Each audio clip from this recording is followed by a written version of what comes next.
And let's get more on this now from two of the top intelligence officials in the Senate, Democrat Dick Durbin, Republican Saxby Chambliss.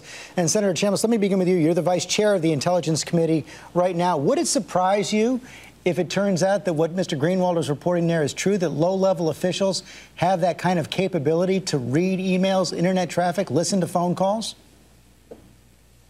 George, it wouldn't just surprise me, it would shock me. I was back out at NSA just last week, spent a couple of hours out there with high-level and low-level NSA officials, and what I've been assured of is that there is no capability at NSA for anyone without a court order to listen to any telephone conversation or to monitor any email. In fact, we don't monitor emails. That's what kind of assures me that what the reporting is not correct, because no emails are monitored now.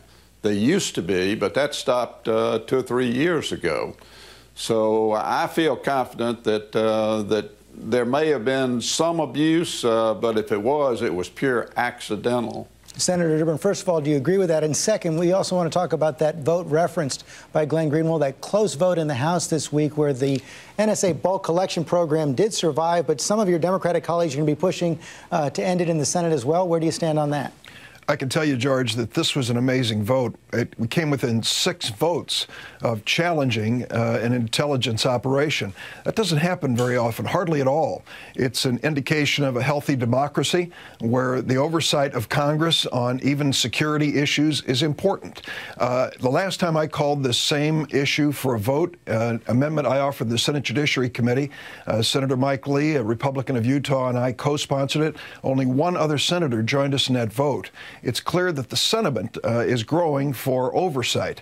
And I think that the efforts by Senators Wyden and Mark Udall, as well as Jeff Merkley, is going to increase that effort for oversight. That's a healthy thing. Will you vote for their amendment? Oh, yes, I will. In fact, I sponsored it. I really believe that we should limit this metadata collection.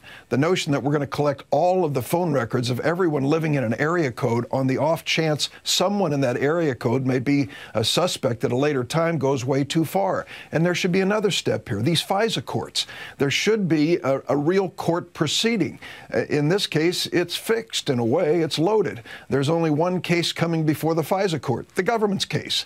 Let's have an advocate for someone standing up for civil liberties to speak up about the privacy of Americans when they make each of these decisions, and let's release some of the transcripts, redacted, carefully redacted, so that people understand the debate that's going on in these FISA courts. So Senator Chambliss, Democratic support for ending that program seems to be growing. Can you defeat the amendment, number one? And number two, what kind of reforms can you support?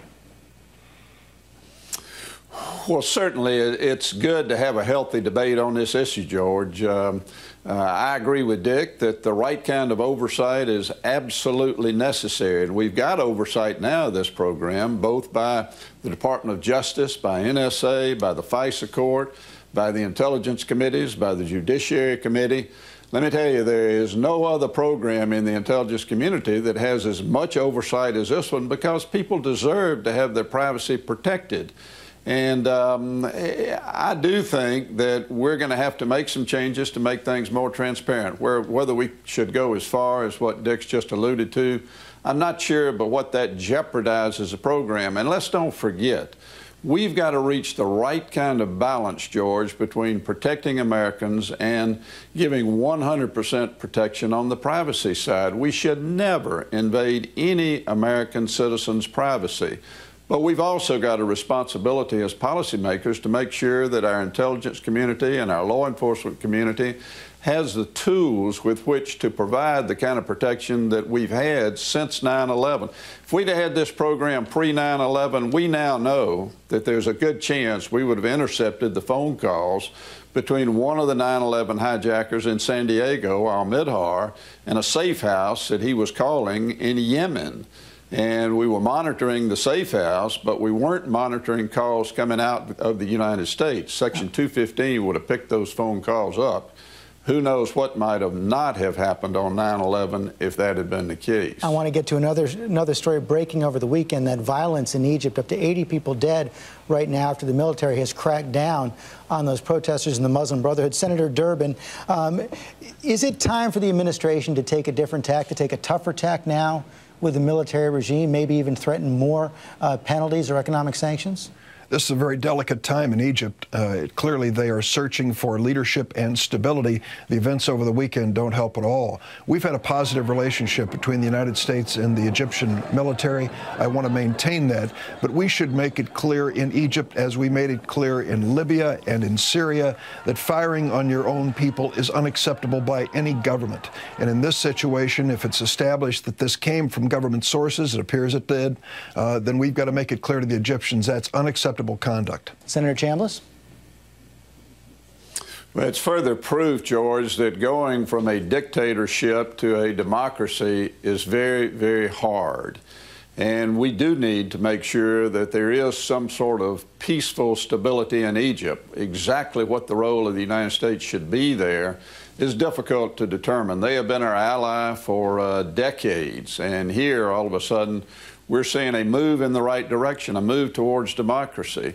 But we've got to be careful that we don't inject ourselves too much into the situation, because it'll probably make it worse. But we also need to send a very clear and very strong message to the Egyptian military that we're not going to tolerate, from a friendly nation relationship standpoint, the kind of violence that we saw over the weekend. But it is a very, very delicate and a very sensitive situation that's ongoing there. Senator Chambliss, Senator Durbin, thanks very much for your time this morning.